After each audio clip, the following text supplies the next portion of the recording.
আল্লাহ পাক রব্বুল আলামিন বলেন, বান্দা যখন আমার উপর শুকরিয়া আদায় করবে রে বাজান, আমি আল্লাহ পাক রব্বুল আলামিন ওই বান্দার উপরে খুশি হয়ে যাই।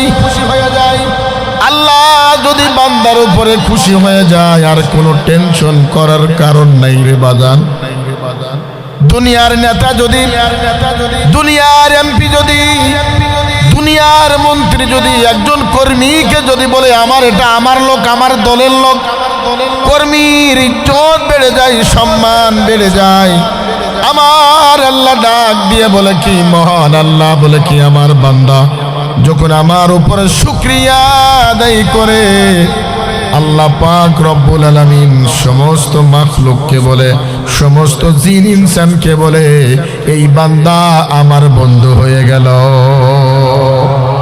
আল্লাহ আল্লাহ ক্যা মুবারক নাম है, अल्लाह अल्लाह आशिकू का काम है, या इलाही तू मेरा माबूद है, या इलाही तू मेरा माशूक है।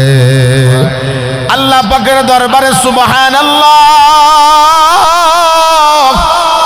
আল্লাহ পাকের দরবারে যদি আমি আর আপনি বলি আলহামদুলিল্লাহ,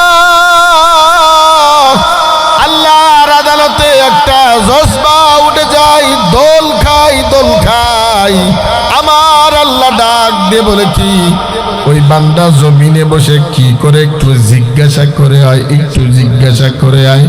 আমার আল্লাহ ডাক দিয়ে বলে কি, ফেরেশতা যা যা ওই বেহেশতের বাগানে শীতের ভিতর বসিয়ে আমার গোলামগুলি কি করে একটু জিজ্ঞাসা করে আয়। ওই ফেরেশতা বলে আল্লাহ এই বান্দার ঘরও আছে, বাড়িও আছে, সম্পদ আছে, তাদের বিবিও আছে, ছেলে সন্তানও আছে, এদের থাকার অভাব নাই, এদের ঘুমানোর অভাব নাই, এরপর এই বান্দাগুলি কেন বসে আছে? তোতা পাখির মতন একজন আলেমের দিক তাকাইয়া তাকাইয়া কেন বসে আছে একটু জিজ্ঞাসা করে আয়। ফেরেশতা বলে কি, আল্লাহ একমাত্র তোমার মহব্বত করার কারণে, তোমাকে ভালোবাসার কারণে শীতের সময় লেপের ভিতর থেকে পৃথক হয়ে, ফ্যানের নিচের থেকে পৃথক হয়ে তোমার বান্দা তোমাকে পাওয়ার জন্য বসে আছে। আমার আল্লাহ ডাক দে বলে কি, ও ফেরেশতারা শোন, আমার বান্দার কানে মেসেজ পৌঁছাই দে, আমার বান্দার কানে একটা মেসেজ পৌঁছায় দে। ওই জান্নাতের বাগানে যারা বসে বসে আল্লাহ ওয়ালাদের জবানের কথা শুনবে, কোরআনের কথা শুনবে, আমি আল্লাহ ঘোষণা দিলাম ওই জায়গাটা জান্নাতি প্রমাণ এবং জান্নাতি বলে বসে ঘোষণা দিলাম। যারা চার দোকানে বসে আছে তারা কি জান্নাতের বাগানে আছে? কথা বলেন না, কথা বলেন না। কত মানুষ চার দোকানে আড্ডা দেয়, কত মানুষ বাদামের দোকানে আড্ডা দেয়, কত মানুষ লেপের নিচে ঘুমায়, কত মানুষ মোবাইল নিয়ে ফেসবুক টানে রাস্তার কিনারে। কিন্তু আমরা দুনিয়ার ত্যাগ স্বীকার করে রে বাজান, আমার মতন নগণ্য গুনাহগারের সামনে বসে আছেন, আমার মতন পাপী বান্দার সামনে বসে আছেন। আল্লাহ বলে কি, ও ফেরেশতা যা যা ওদের নামটা আমার জান্নাতি খাতায় লেখানে। তাহলে তারা চার দোকানে আছে, তারা ক্ষতির ভিতর না লাভের ভিতর রে বাজান? আগামীকাল আর এই বেহেশতের বাগান থাকবে না, আগামীকাল এই জান্নাতের বাগান আর থাকবে না, একটা জমিন। ও আমার পর্দার আর আম্মা জান, ও আমার কলিজার টুকরা যুবক, আগামীকাল আর এই বেহেশতের বাগান আর বাগান থাকবে না, এটা হয়ে যাবে একটা জমিন, এটা হয়ে যাবে একটা খামার। এখন যতক্ষণ পর্যন্ত কোরআনের কথা চলবে, আল্লাহ ওয়ালাদের জবান দিয়ে হাদিসের কথা শুনবে, ততক্ষণ পর্যন্ত এই জায়গাটা হবে জান্নাত। নবীর ইশক, নবীর ভালোবাসা প্রত্যেকটা মুসলমানের ভিতর, প্রত্যেকটা বান্দার ভিতর থাকতে হবে, ঠিক কিনা? আল্লাহ পাক রব্বুল আলামিন বলেন, ওয়া মা আরসালনাকা ইল্লা রাহমাতাল লিল আলামিন।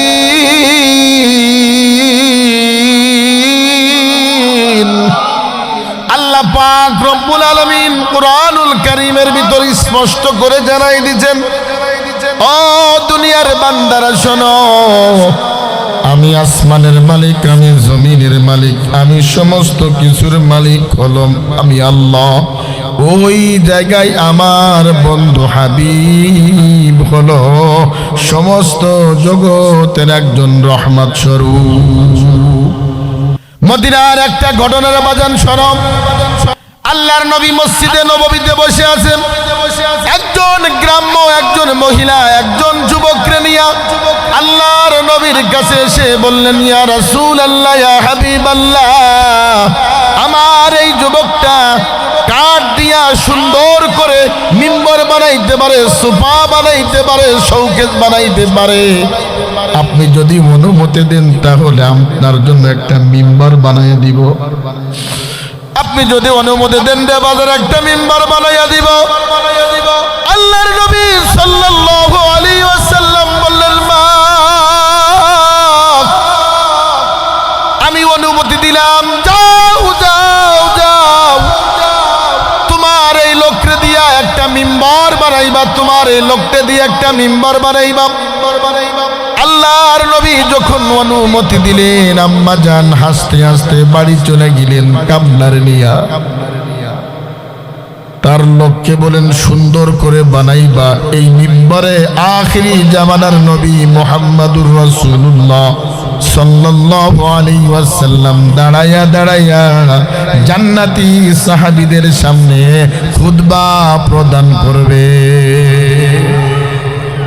চেয়ারের দামটা কত রে বাজান?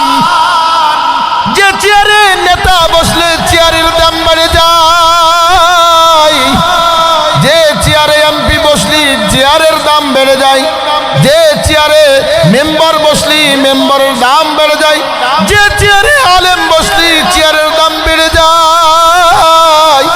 আর যে মেম্বারে আল্লাহর নবী খুতবা দিবে ওই মেম্বারের দাম বেশি না কম? জোরে বলেন, বেশি না কম? আল্লাহর নবীর কথা অনুযায়ী মহিলা চলে গেলেন বাড়িতে রে বাজান। সুন্দর করে মেম্বার বানাইলেন, বানাইয়া আল্লাহর নবীর কাছে এনে জান্নাতি সাহাবীদেরকে বললেন, ভাই, এই মিম্বরটা আমার নবীর জন্য আমি ওয়াকফ করে দিলাম, দান করলাম। মিম্বরে উঠিয়া আপনাদের সামনে আমার মায়ের নবী, বিশ্ব নবী, আখিরি জামানার নবী খুতবা দিবেন। আমার মনটা ভরে যাবে। আমি আল্লাহর কাছে বলবো, আল্লাহ, আমি দুনিয়ায় কিছু করতে পারি নাই, আমি দুনিয়ার কিছু করতে পারি নাই, গুনাহ ছাড়া কিছু করি না।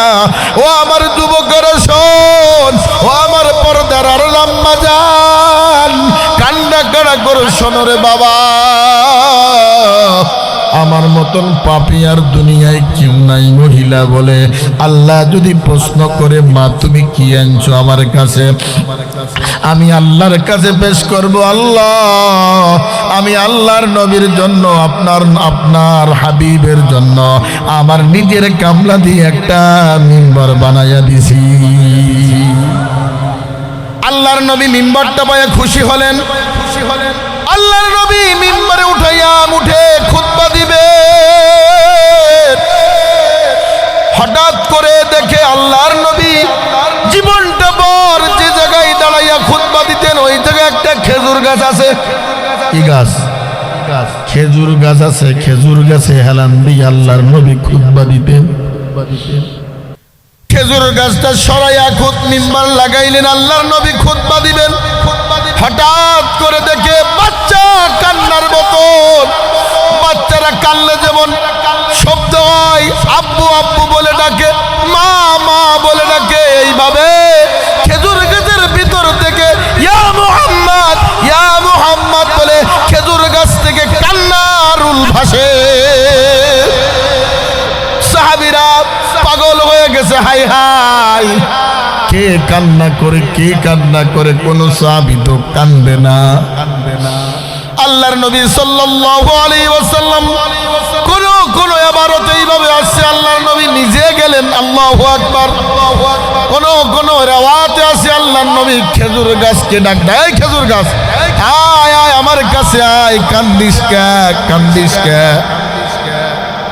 আল্লাহর নবী সাল্লাল্লাহু আলাইহি ওয়াসাল্লাম রে বাজার জান্নাতি সাহাবীদেরকে রেখে মিম্বর থেকে নেমে খেজুর গাছে জড়াই ধরে বললেন, ওই খেজুর গাছ কান্দিস না, কান্দিস না, কান্দিস না। বাবা যখন সন্তান যখন কান্দে, বাবা জড়াই ধরে সন্তান রে বুঝ নাই বাজান, কান্দিস না, আমি বেশি দিন বাইরে থাকবো না, 2-1 দিনের ভিতরে চলে আসবো। বাবা সন্তানদের সান্ত্বনা দেয় কিনা? বাবা সন্তানদের সান্ত্বনা দিলে দেখবেন হঠাৎ করে কান্না বন্ধ হয়ে যায়। আল্লাহর নবী 2 হাত 2 দিকে দিয়া খেজুর গাছে জড়াই ধরে বললেন, ওই খেজুর গাছ কান্দিস না, কান্দিস না, কান্দিস না। খেজুর গাছের জবান খুলে গেছে, ইয়া রাসূলুল্লাহ, ইয়া হাবিবাল্লাহ, কি অপরাধ করেছি আমি, কি অন্যায় করেছি? জীবনটা ভর আপনার আমার গাছের লগে হালাত দিয়ে খুতবা